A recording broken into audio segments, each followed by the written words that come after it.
Front page of Kicker sums it up, the big difference with the two goal scorers on there. Harry Kane, of course, bagging a hat-trick. I don't know what déjà vu is in German, Craig, but we've seen this before, haven't we?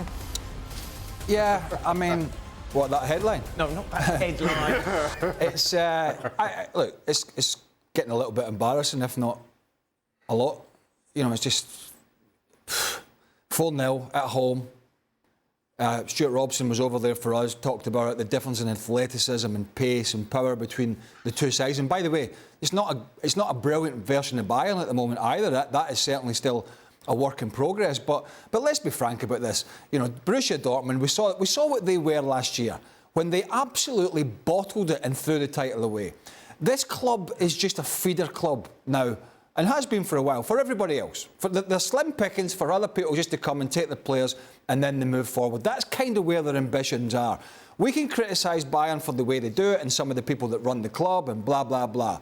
But at least they have ambition. At least they have ambition to go out and try and get the best players. Dortmund do not, and that's the reason, more often than not, they're in the position they were in at the weekend. Having said all that, you still need to put the ball in the back of the net, no matter what the opposition, Mario. Harry Kane has done that. And I think that is his ability of always striking from whatever angle he strikes from. And look at the goals, man. 14 games, 17 goals. Then you are a player like, okay, we don't have to talk about his quality too much because we know what he's good at.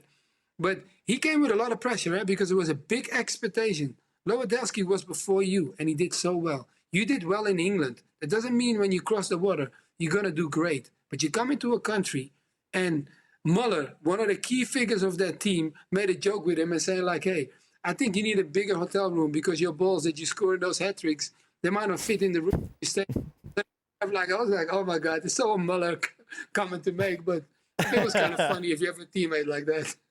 And he's making those around him better, Shaq. Yeah. Interestingly, I like Leroy Sane. I've always liked Leroy Sane, but you always want more from him because you know what he can deliver, and he's been delivering brilliantly. This, from the time Upamecano scores after, 5 or 6 minutes, and Dortmund find themselves having to come out to play, and leaving the likes of Leroy Sane up against Wolf, it really was an embarrassing evening for the right back, and Leroy Sane just made the game look so easy.